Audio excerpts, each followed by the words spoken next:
Trigonometry में complete हो गया था, आरपीएल पंचर तक पढ़ा दिया था, ठीक है ना। और कुछ होता है, ठीक है। तो अब जो बचा नेक्स्ट सेमेस्टर में पढ़ा जाएगा, ठीक है। उतना काफ़ी था, तो नॉर्मल जो होता है इतना काफ़ी होती है, इतना पढ़ लेना। आज का टॉपिक है एंटी कोगुलेंट्स।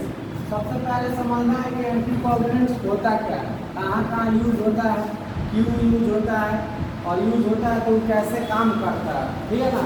इसका एडवांटेज क्या है और डिसएडवांटेज क्या है, इतना चीज़ एक एंटी कोगुलेंट्स के बारे में हमको पढ़ना होता है, ठीक है।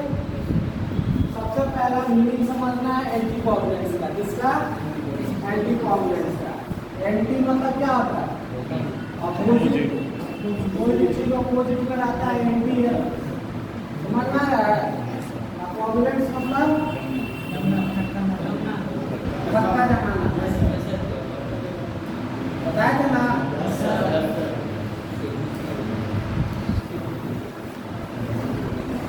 ठीक है, जिसको नहीं आता लिख लेना। एंटी कोगुलेंट्स, एंटी मतलब अपोजिट चीज, धक्का जमाना, ठीक है।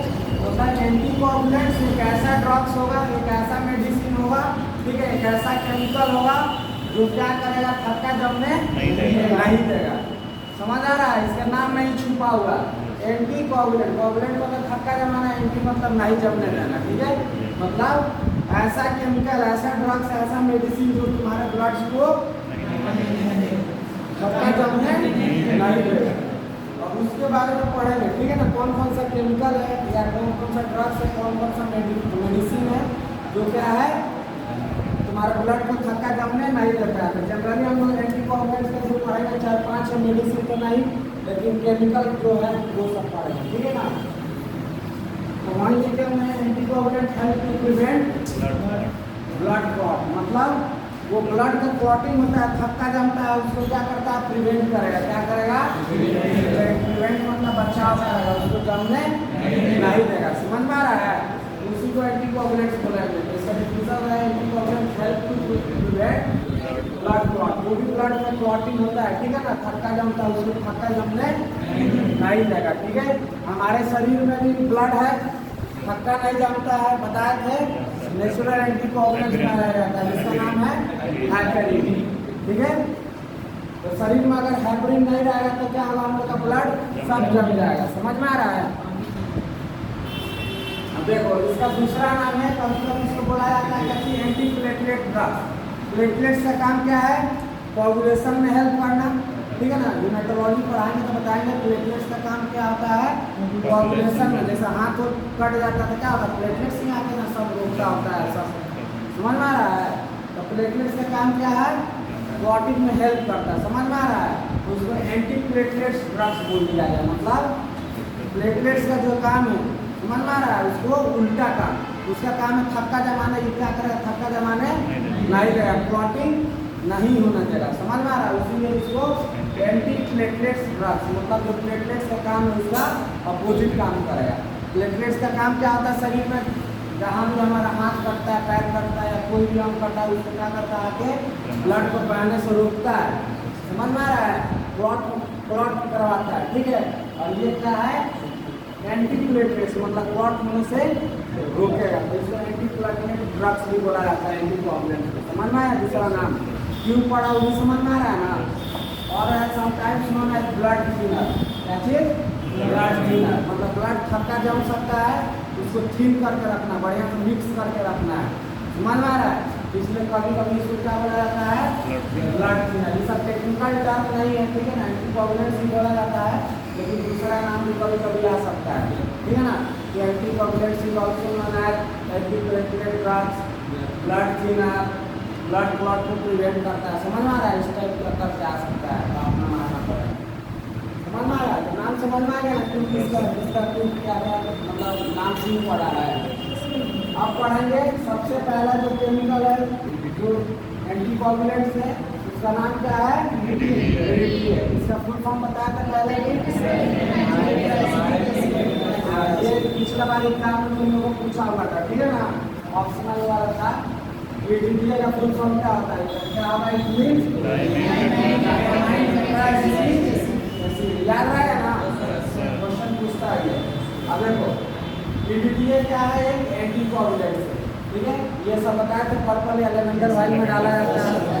ये भी बताए थे कम भी नहीं होना चाहिए, ज़्यादा भी नहीं होना चाहिए, होगा तो क्या क्या होता है उससे बताया था ना। हीमोलाइसिस करवा देता है, तोड़ देता है ब्लड को, RBC को, ये सब इसमें है, ठीक है। पढ़ा रहे हैं आपको। EDTA में क्या होता है? दो सॉल्ट होता है, सोडियम या potassium, disodium dipotassium. क्या सोडियम दो है, इसको डाई सोडियम नहीं बोल सकते हैं। पोटेशियम के मतलब क्या होता है? पोटेशियम दो है, इसलिए बोला जाता है इसको क्या चीज? डाई सोडियम या इसको क्या बोला जा सकता है? Dipotassium. समझ में आ रहा है क्या बोला जाता है?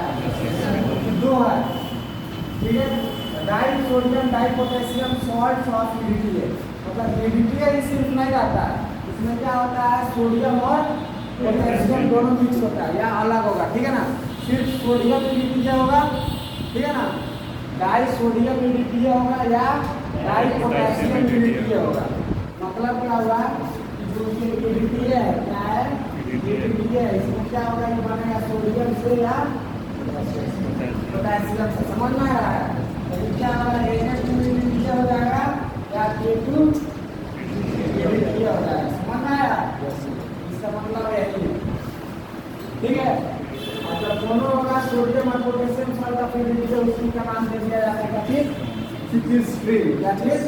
सिक्विस्ट्रीन। कभी कोई क्वेश्चन पूछता है कि सिक्विस्ट्रीन क्या होता है, तो सिक्विस्ट्रीन क्या होता है? डाई सोडियम या dipotassium salt of EDTA, मतलब EDTA में सोडियम और पोटेशियम का जो सॉल्ट होता है उसी को क्या बोला जाता है? सिक्विस्ट्रीन। समझ में आया? बोलो। सॉल्ट्स ऑफ, बोलो, सॉल्ट्स ऑफ डाई सोडियम या डाई पोटेशियम, ठीक है ना, of EDTA is known as sequestrene. याद रहेगा? अब EDTA का यूज हम लोग कहाँ करते थे? याद करो, लेवेंडर वाली में। लेवेंडर वाली से कौन सा टेस्ट करते हैं? जनरली CBC करते हैं। अब CBC क्या है? बहुत सारा टेस्ट इसमें आता है। क्या क्या आता है? RBC, WBC, प्लेटलेट, उसका कंसंट्रेशन, MCV, MCH, PCV सब होता है ना। तो ये सब क्या होता है इसमें? हीमेटोलॉजिकल इन्वेस्टिगेशन में आता है। क्या चीज? हीमेटोलॉजिकल, ही मतलब ब्लड, बताया थे ना। हीमेटोलॉजिकल मतलब स्टडी ऑफ ब्लड का जो टेस्ट करेंगे, ठीक है ना। ब्लड टेस्ट जितना भी करेंगे, लगभग जितना भी टेस्ट होता है उसका क्या किसमें करते हैं हम? EDTA एंटीकोगुलेंट यूज करते हैं। बताया था पर्पल एलिमेंटल यूज करते हैं, ठीक है। और उसमें एक और बताया था क्या चीज? PSA बताया था ना, नीचे आएगा, पढ़ाएगा तो बताएगा, ठीक है। जो भी है तो EDTA का कहाँ यूज किया जाता है? Specially suitable for the routine haematological investigation. जितना भी ब्लड टेस्ट है, ठीक है ना, कंप्लीट ब्लड काउंट CBC करने में, उसमें क्या होता है? EDTA का यूज किया जाता है। समझ में आ रहा है?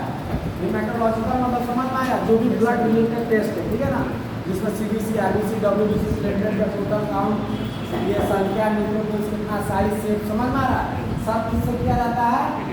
EDTA से। समझ में? लेवेंडर वाले में लेते थे, लेवेंडर कलर वाला में या पर्पल वाला में, समझ में? उसमें क्या रहता है? EDTA। उसमें क्या रहता है? सोडियम या मैक्सिमम क्या कहा जाता है? पोटेशियम सॉल्ट ऑफ EDTA रहता है, ठीक है ना। जब पढ़ेगा ना, अब जाएगा तो वाइट देखेगा कभी भी पर्पल वाला, ठीक है ना, या उसको लेवेंडर कलर, तो उसमें देखना लिखा होगा कि पोटेशियम सॉल्ट ऑफ EDTA, ठीक है ना, K2 EDTA। समझ में आ रहा है? समझ में आएगा ना? EDTA नहीं है, उसका सॉल्ट इक्विवेलेंट है K2 EDTA। समझ में आ रहा है? उसी को क्या बोलते हैं? सिक्विस्ट्रीन। और उसका यूज क्या होता है? रूटीन हीमेटोलॉजिकल इन्वेस्टिगेशन में। समझ में आ रहा है? रूटीन हीमेटोलॉजिकल इन्वेस्टिगेशन मतलब जितना भी CBC है, ठीक है ना, कंप्लीट ब्लड काउंट। क्या बताएगा CBC का full form? Complete blood count, ठीक है ना। इसमें क्या होता है? यूज किया जाता है। समझ में आया? अब क्या है? इसका एक्शन कैसा है, ठीक है ना, काम कैसे करता है, ठीक है। एक्शन है कि EDTA क्या है? Powerful chelating agent. Chelating agent मतलब होता है बाइंडिंग एजेंट, ठीक है ना। क्या होता है? Binding agent. बाइंडिंग मतलब क्या होता है? पकड़ना। क्या होता है? पकड़ना। तो ये क्या होता है, ये क्या होता है, पावरफुल चिलेटिंग एजेंट, ठीक है ना। ये क्या होता है, पावरफुल चिलेटिंग एजेंट, मतलब इसका बाइंडिंग करना, किसको बाइंडिंग करने का, कैल्शियम को बाइंड करता है, किसको, कैल्शियम को, किसको, कैल्शियम आयन को, ठीक है।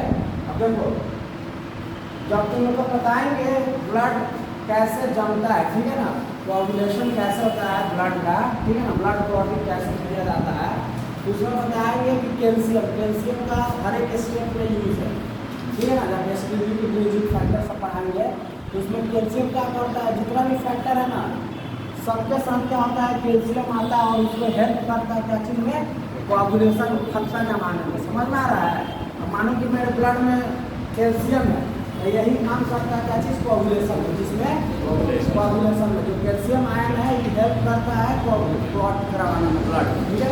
तो मानो कि ब्लड में कैल्शियम रहेगा तो क्या करवा देगा, सुनेगा साहब, अगर ब्लड में तुम्हारे कैल्शियम आयन रहेगा तो क्या करेगा, क्लॉट करवाएगा, क्योंकि उसका काम है क्या चीज़, क्लॉटिंग करवाना, समझ में आ रहा है।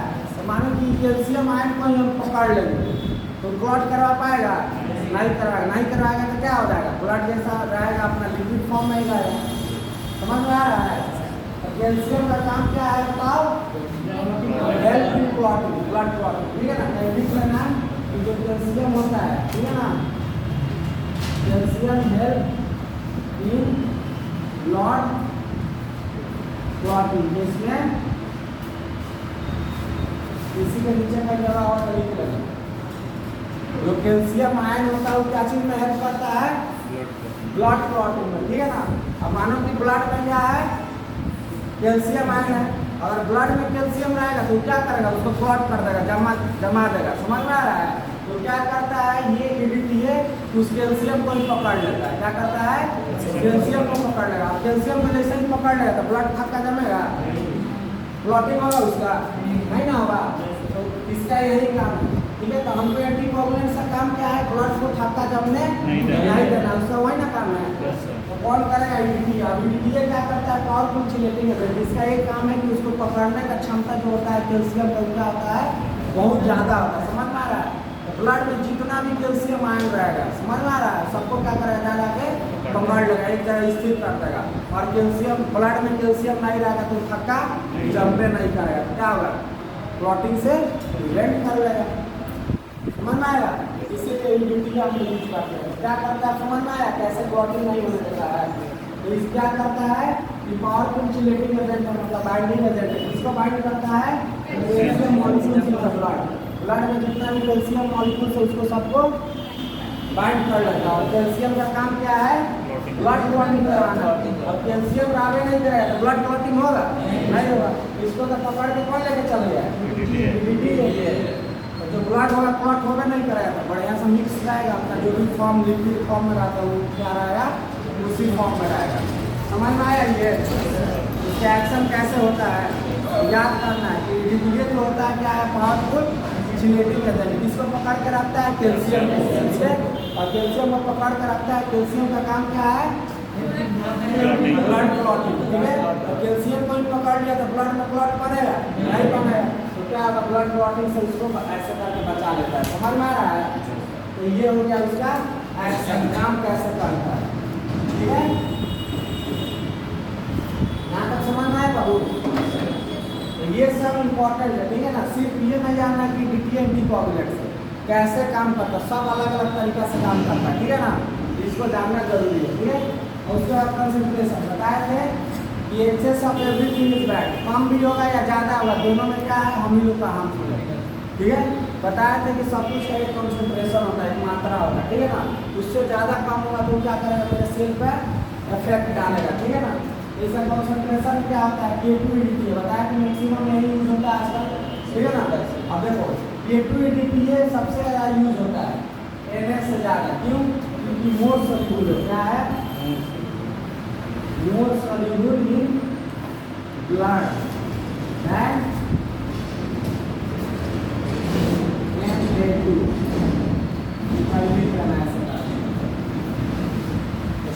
स्टार्ट करेंगे, ठीक है। जो पोटेशियम सॉल्ट होता है, ठीक है ना, पोटेशियम सॉल्ट ऑक्सीजन दिए ज़्यादातर यूज करते हैं हम लोग क्या है हीमेटोलॉजिकल टेस्ट में। क्यों? क्योंकि क्या होता है ब्लड में सोडियम से ज़्यादा सोल्यूबल है, जो जितना ज़्यादा सोल्यूबल होगा उतना ज़्यादा जाके क्या करेगा कैल्शियम को पकड़ेगा जल्दी जल्दी, समझ में आ रहा है। और सोडियम थोड़ा कम सोल्यूबल है, तो इसलिए इसको अब जितना भी बाइक देते हैं ना देखना सब में लिखा रहता है केटोइड, समझ में आ रहा है। क्या होता है कि ज़्यादा सोल्यूबल होता है, जितना ज़्यादा सोल्यूबल होगा उतना जल्दी जल्दी पहुँचेगा ब्लड में और कैल्शियम को क्या करेगा जल्दी जल्दी पकड़ेगा। इसीलिए केटोइड क्या होता है ज़्यादातर फाइल जो यूज होता है उसमें पाया जाता है, ठीक है ना। सोडियम का कम यूज होता है सोडियम, लेकिन इसका कम होता है। क्यों? क्योंकि ये लेस सोल्यूबल है, ठीक है ना। ब्लड में क्या होता है कम सोल्यूबल है, समझ में आ रहा है। तो हम लोग पढ़ रहे हैं यहाँ पे इसका कंसंट्रेशन। कंसंट्रेशन मतलब होता है मात्रा, कितना मात्रा में चाहिए, ठीक है। तो कंसंट्रेशन क्या होना चाहिए 1.5 प्लस माइनस 0. इसका मतलब समझाया था एक बार, ठीक है ना, फिर समझा रहा है। ये दिख लिया क्वेश्चन पूछेंगे या सोडियम डाई सोडियम है ना ईडीटीए सबसे ज़्यादा कौन सा यूज होता है, कौन यूज होता है क्यों? क्योंकि ये क्या है क्योंकि जो पोटेशियम होता है ज़्यादा सोल्यूबल होता है ब्लड में है सोडियम, याद रहेगा ना। हाँ लिख लेना है तो पूछेंगे तो मुँह आना सर कहाँ बताएंगे, सब किताब में नहीं लिखा हुआ रहता है, समझ में आ रहा है। अब जो कॉन्सेंट्रेशन है, ठीक है ना, कितना कॉन्सेंट्रेशन है तो ये लिखा हुआ 1.5, ठीक है, प्लस माइनस 0.5 mg पर ml ब्लड। इसका मतलब होता है कि एक बार 0.25 प्लस करो एक बार माइनस करो। इसमें सबसे पहले माइनस करेगा तो कितना होगा 1.50, इसका यही ना मतलब है। इसमें क्या करो माइनस करो 0.25, क्या हो जाएगा 1.25 हो जाएगा ना। एक बार क्या करो 1.50 में 0.25 क्या करो प्लस करो, क्या होगा 1.75, ठीक है। तो इसका जो रेंज है क्या है, रेंज कितना आना चाहिए 1.25 से लेकर 1.75 mg पर ml ऑफ ब्लड। समझ में आया? इतना ना लिख के इतना लिख सकते हो, समझ में आया प्लस माइनस का, ये याद रखना हर एक जगह इसका यूज करेंगे, ठीक है। तो इसका मतलब समझ में आना चाहिए, बार बार नहीं बताइए, ठीक है। प्लस माइनस का मतलब समझ में आया, एक बार प्लस भी करना उसमें एक बार माइनस भी करना, तो इसका रेंज निकल जाएगा, क्या निकल जाएगा रेंज इसका निकल जाएगा। मतलब क्या होगा 1.25 से लेकर 1.75 mg पर ml ऑफ ब्लड यूज करना चाहिए, इससे ज़्यादा नहीं करना चाहिए, ठीक है ना, नहीं तो क्या होगा एक्सेस हो जाएगा, समझ में आ रहा है। देखो तो इसका क्या मतलब हुआ कि अगर तुम 1 ml ब्लड तुम इकट्ठा कर रही हो, ठीक है ना, कलेक्ट कितना कर रही हो 1 ml ब्लड, तो तुमको मैक्सिमम कितना जाएगा ईडीटीए बताओ 1.6 डालना है, कितना डालना है 1.25 से लेकर 1 mg है, ग्राम नहीं है, क्या है mg, बहुत कम है, देखता है वाइट में क्या होता है बहुत कम मात्रा में पाया जाता है। ईडीटीए रहता है, देखता है एक ड्रॉप जैसा रहता है, ड्रॉप से भी कम रहता है। जब देखना लेवेंडर भाई देखेगा ना पर्पल भाई से देखना जाके उसमें कितना ईडीटीए कम मात्रा में रहता है, तो उसमें मैक्सिमम कितना 4 साढ़े 4 ml 5 ml तक ब्लड क्या करते हैं इकट्ठा करके 5 ml तो नहीं, ये 2 से 3 से 4 ml 3 साढ़े 3 ml, समझ में आ रहा है। उसी कॉन्सेंट्रेशन में क्या होता है ईडीटीए आपका रहता है, समझ में आ रहा है, इससे ज़्यादा नहीं। कितना है समझ में आ रहा है ना, mg है, मतलब सीरीज में 1 ml तुम ब्लड निकालेगा तो इसमें कितना 1.25 से लेकर 1.75 के रेंज में रहना चाहिए, इससे ज़्यादा कम नहीं होना चाहिए, समझ में आ रहा है।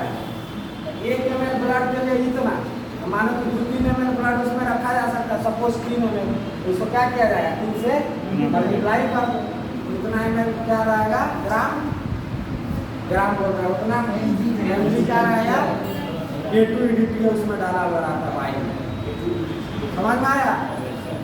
1 ग्राम का 1 ml ऑफ ब्लड है, 1 ml ब्लड में कितना डालना है 1.25 से लेकर 1.75 mg है, ध्यान रखना ग्राम नहीं, ठीक है ना, ग्राम बहुत अंतर है। यही प्लॉट का सब कंफ्यूज करता है, ठीक है ना। ऑप्शन में दे देगा 1.25 से 1.7, एगो mg दे देगा, एगो ग्राम दे देगा, उतना ही मुझे पता लगा, समझ में नहीं आएगा क्या है, ठीक है ना। तो इसका mg है, याद रहेगा ना कंसंट्रेशन। अब सबको जितना क्या है नॉर्मल में डालना है, ठीक है ना। नॉर्मल में कितना डालना, अगर मानो किसी कोई ज़्यादा डाल दिया, ठीक है ना, ज़्यादा डाल दिया तो बताया था, अगर ज़्यादा डालेगा तो क्या होगा, बहुत सारा प्रॉब्लम आएगा, ठीक है ना। तो देखो डिसएडवांटेज क्या है कि अगर तुम एक्सेस ऑफ यूनिट डाल दिया कितना 2 mg पर ml, 1 ml में तुम कितना डाल दिया 2 mg से भी ज़्यादा डालना, कितना था 1.5 के आसपास था ना, 1.25 से लेकर 1.75 mg डालना। लेकिन तुम 1 ml ब्लड में क्या किया 2 से ज़्यादा डाल, 2.5 डाल दिया, 2.3 डाल दिया, 3 डाल दिया, समझ में आ रहा है, कितना mg डाल दिया, एक्सेस हो गया, ठीक है ना।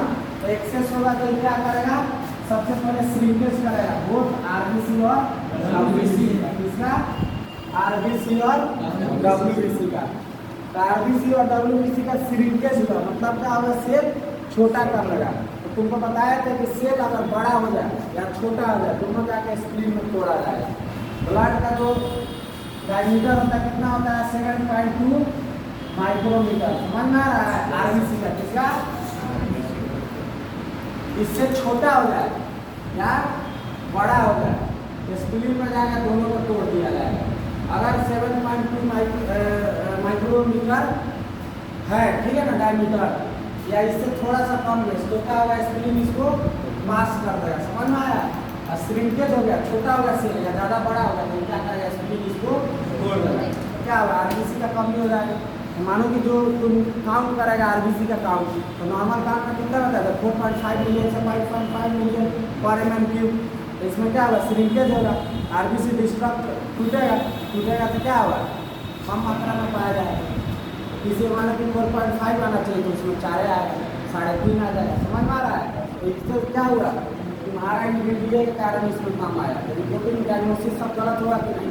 इसलिए क्या होता है, हमेशा एक कंसंट्रेशन में डाला जाता है, जो भी कंपनी बनाता है उसका सबको ध्यान रखता है, समझ में आ रहा है। मतलब पता चला जिस टेस्ट को लेकर कर रहा हूँ टेस्ट फॉल्स आ रहा है, गलत आ रहा है, फिर दिक्कत हो जाएगा, ठीक है।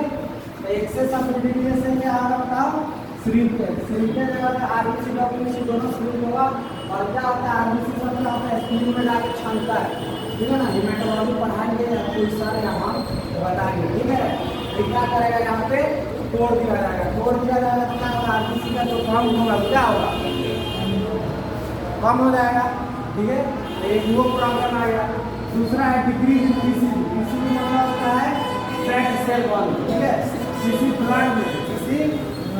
ब्लड में क्या होता है कि आरबीसी का संख्या कितना माना रहा है, जो सेल है उसका मात्रा कितना है। यहाँ पर क्या हो रहा है, आरबीसी घट रहा है कि नहीं, डब्ल्यूबीसी घट रहा है कि नहीं, सेल घटेगा तो क्या होगा, इतना डिक्रीज करेगा पीसीबी। किसी सेल को मानो आरबीसी डब्ल्यूबीसी प्लेटलेट्स पैक किए हुए, ठीक है ना, और मानो कि उसको टूटने लगा तो उसका कंसंट्रेशन कम हुआ कि नहीं आरबीसी डब्ल्यूबीसी का, तो वहीं क्या होगा कि पीसीबी में क्या होगा, डिक्रीज हो गया, ठीक है ना। तो पीसीबी क्या होगा, डिक्रीज होगा। क्यों डिक्रीज होगा, क्योंकि एक्सेस हुआ था, श्रिंकेज हुआ, श्रिंकेज से आरबीसी और डब्ल्यूबीसी क्या हो गया, टूट गया। तो पैक सेल वॉल्यूम यानी आरबीसी जो भी है, ठीक है ना, वो क्या होगा, श्रिंक टूटा, और टूटेगा तो क्या होगा, पीसीबी आरबीसी सब सेल सही है, तब सेल कम हुआ तो पीसीबी भी क्या होगा, ऑटोमेटिक कम हो जाएगा, ठीक है। लेकिन है इंक्रीज इन एमसीबी। एमसीबी का फुल फॉर्म लिख देना, मीन मस्कुलर हीमोग्लोबिन कॉन्सेंट्रेशन।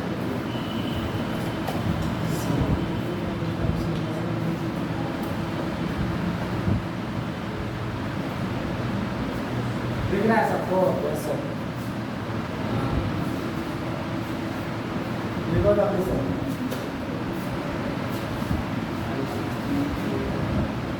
क्या है, मीन मस्कुलर हीमोग्लोबिन कॉन्सेंट्रेशन, मतलब ब्लड में, ठीक है ना, हीमोग्लोबिन का मात्रा कितना है, एवरेज हीमोग्लोबिन का मात्रा कितना है, ठीक है ना। लिखो तो बताते हैं। ये सब हो गया ना, मिटा नहीं ये सब, यहाँ पे समझाना पड़ेगा।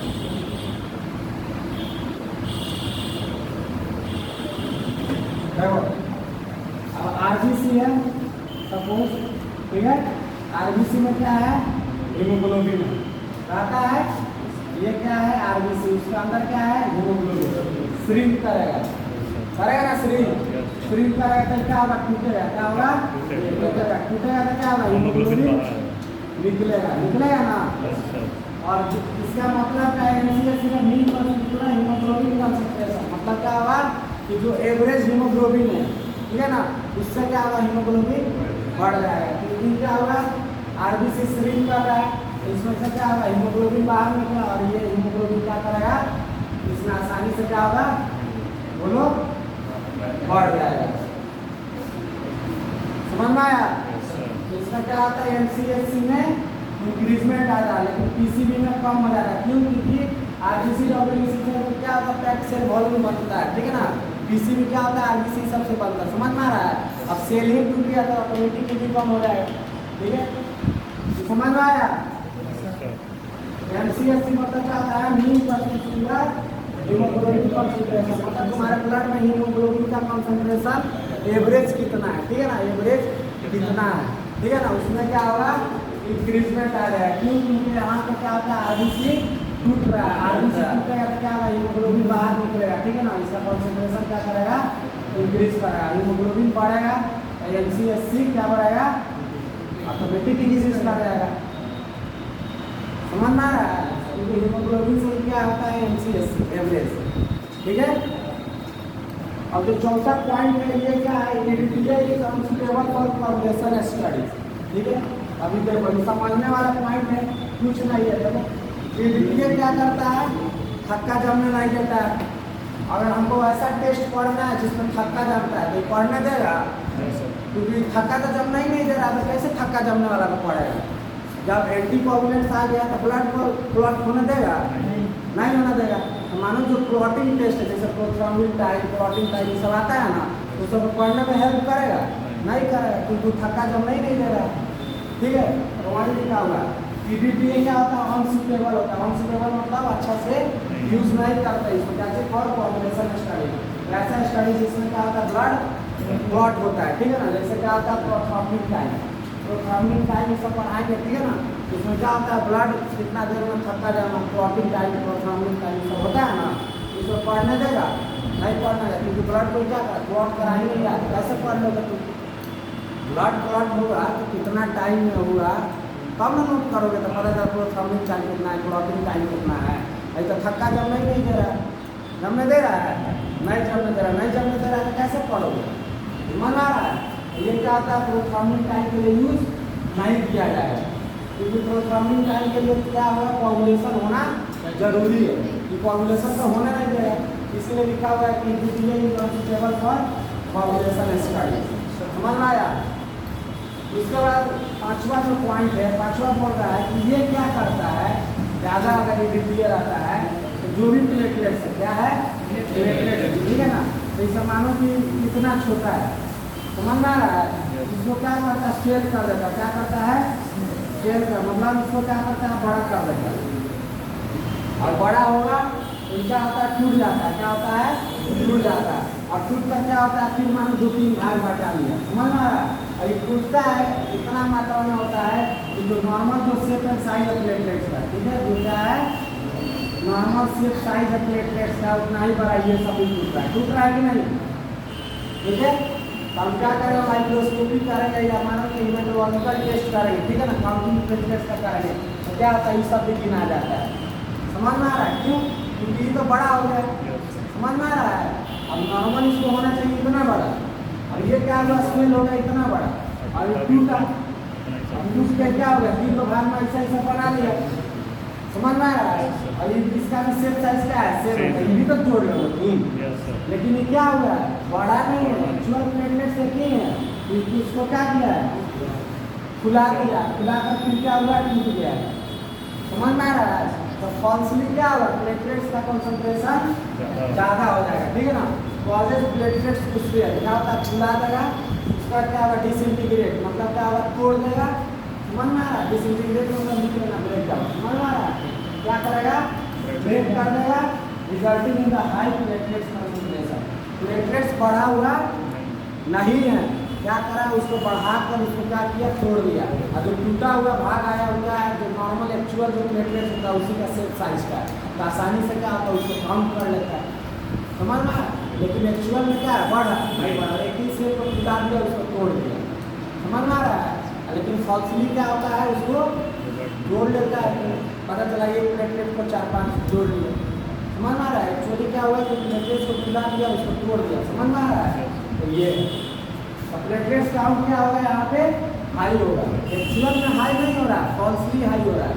तो क्या होगा, इसमें स्टडी में दिक्कत होगा कि नहीं, किसी को पता चला प्लेटलेट्स कम है, उसको पता चलेगा कि ज़्यादा आ गया, ठीक है, डॉक्टर तो श्योर हो जाएगा नहीं इसका प्लेटलेट से ज़्यादा है, बढ़िया है, समझ में आ रहा है। अब पता चला उसका प्लेटलेट्स कम है, उसको टूटा कैसे, ये का मात्रा उसमें ज़्यादा डाल दिया, तो क्या किया, उसका प्लेटलेट फेल करके ब्रेक डाउन हो गया।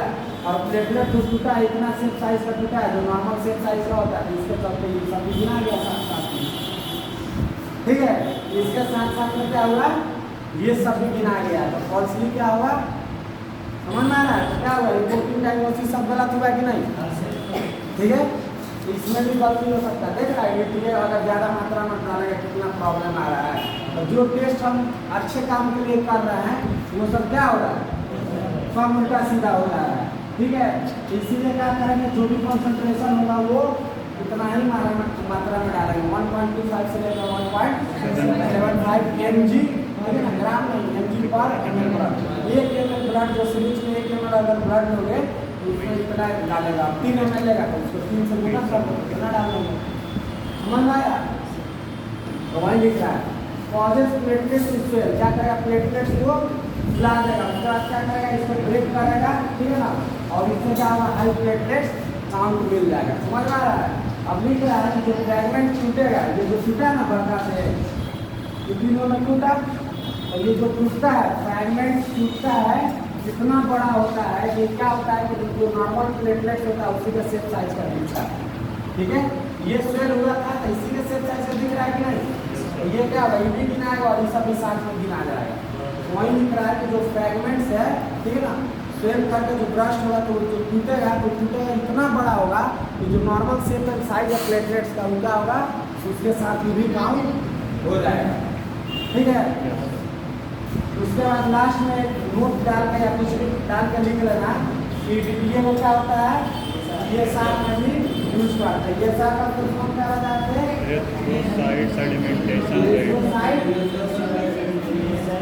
सेडिमेंटेशन, इरिथ्रोसाइट का आरबीसी, आरबीसी कितना 1 घंटा में डीप कर रहा है, गिरता है, ठीक है ना, ग्राउंड से, ठीक है। उसी को क्या ग्राउंड मतलब क्या होता है, एक स्टेट में भर देते हैं, ठीक है ना, तो आरबीसी कितना जल्दी सेटल डाउन हो रहा है, ठीक है ना, 1 घंटा, उसी को क्या बोलते हैं, इरिथ्रोसाइट सेडिमेंटेशन।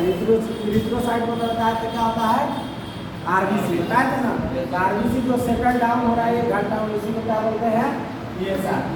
देखो ईएसआर 2 मेथड से होता है, क्या होता है, ईएसआर का एस्टिमेशन जो होता है 2 मेथड से होता है। एक होता है विलस्ट्रॉस मेथड, क्या होता है, विलस्ट्रॉस मेथड, याद रहेगा ना। एक होता है Westergren's method, Westergren's method, क्या, वेस्टर्न ग्रेन्स मेथड, ठीक है ना। तो इसमें क्या होता है कि दूसरा एंटीकोगुलेंट्स यूज होता है, समझ में आ रहा है।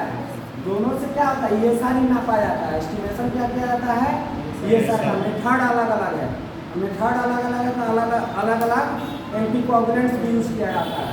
तो जब ईएसआर हम लोग विलस्ट्रॉस मेथड से नापना पड़ेगा, समझ में आ रहा है, एस्टिमेशन करना पड़ेगा, क्या कौन सा एंटीकोगुलेंट यूज करेंगे, ईडीटीए। लेकिन जब वही वेस्टर्न ग्रेन्स मेथड से करेंगे तो आप दूसरा एंटीकोगुलेंट यूज करेंगे, ठीक है ना, कल परसों पढ़ाएंगे तो बताएंगे इसमें, समझ में आया। तो ये है तुम्हारा, ठीक है, ये सार होता है, लेकिन कौन सा मेथड वाला होता है, विलस्ट्रॉस वाला, ठीक है ना। और जब वेस्टर्न ग्रेन मेथड से करेंगे तो इसमें दूसरा एंटीकोगुलेंट डाल दीजिए, ठीक है। तो ये है, इसको किसमें करते हैं, ज़्यादातर सीबीसी टेस्ट में करते हैं, बताए थे। और सीबीसी में RBC, WBC, platelet count, MCB, PCB सब आ जाता है, ठीक है। और क्या करते हैं PSR, ठीक है ना। उसी का नाम ले दिया क्या चीज, रूटीन हीमेटोलॉजिकल टेस्ट, है ना। तो अपना ध्यान कर लेना, समझ में आ रहा है। ये सब है, आज एक ही पढ़ाए हैं, कल से 2 पढ़ाए हैं, ठीक है ना। आज पहला दिन था तो थोड़ा बहुत चीज़ समझाना था, ठीक है ना, जिसमें समझने वाला था। अब ये सब समझ गया, कोगुलेशन क्या होता है, एंटी कोगुलेंट्स क्या होता है, क्लॉटिंग क्या होता है, ब्लड थिनर क्या होता है, समझ में आ रहा है। और सिर्फ समझा कर चल जाना, ये सब टर्म था जिससे समझाई थी, ठीक है। इसको अपना नोट कर लेना कि K2 ज़्यादातर क्यों यूज किया जाता है सोडियम के जगह पे, क्योंकि ज़्यादा सॉल्युबल होता है ब्लड में, ठीक है ना। तो ये सब जो पॉइंट है बहुत इंपॉर्टेंट है, ठीक है ना, ये सब याद कर लेना। ऐसा नहीं कि सिर्फ रटना है कि ये यूज होता है, तो कुछ लोग क्यों यूज करते हैं पता ही नहीं, इसलिए हम एक स्टेप एक चीज़ बताते चलते हैं, ठीक है ना। कि कोई भी पूछे तो तुमको पता होना चाहिए, तब तुमको बोलेगा कि नहीं समझ के पढ़ा है, रटा नहीं है, समझ में आ रहा है। तो ये ध्यान रखना है, याद रहेगा ना। और ये सब भी पढ़ा देते हैं कि क्यों बढ़ेगा क्यों घटेगा, ठीक है ना। श्रिंकेज होगा तो क्या होगा, स्प्लिन में ज़्यादा टूट जाता है, क्योंकि 7.2 माइक्रोमीटर से ज़्यादा रहेगा डायमीटर, उसका स्प्लिन क्या करता है, तोड़ देता है। इसलिए ग्रेवियार्ड ऑफ RBC कहा जाता है। जो बायोलॉजी पढ़ा होगा 11-12 में तो पढ़ा होगा कि स्प्लिन को क्या बोला जाता है, ग्रेवियार्ड, ठीक है ना। मतलब उसमें तोड़ दिया जाता है, उसको दफन कर दिया जाता है। थोड़ा सा भी शेप साइज अलग होता है, वो क्या करता है, तोड़ देता है, ठीक है ना, उसका वही काम है। ये समझ में आ गया। अब नेक्स्ट दिन सोडियम साइट्रेट है, ठीक है, हेपेरिन है, जितना है सोडियम क्लोराइड है, ठीक है ना, ये सब पढ़ेंगे एक एक करके, 2-3 लेक्चर में कंप्लीट हो जाएगा। समझ में आया। एक पढ़ लेना, पढ़ कराना, कल पूछेंगे, ठीक है ना। हाँ, इसको पढ़ लेना। इसका दूसरा नाम सब ध्यान रखेगा, समझ में आ रहा है। इसका दूसरा नाम, चलो ठीक है।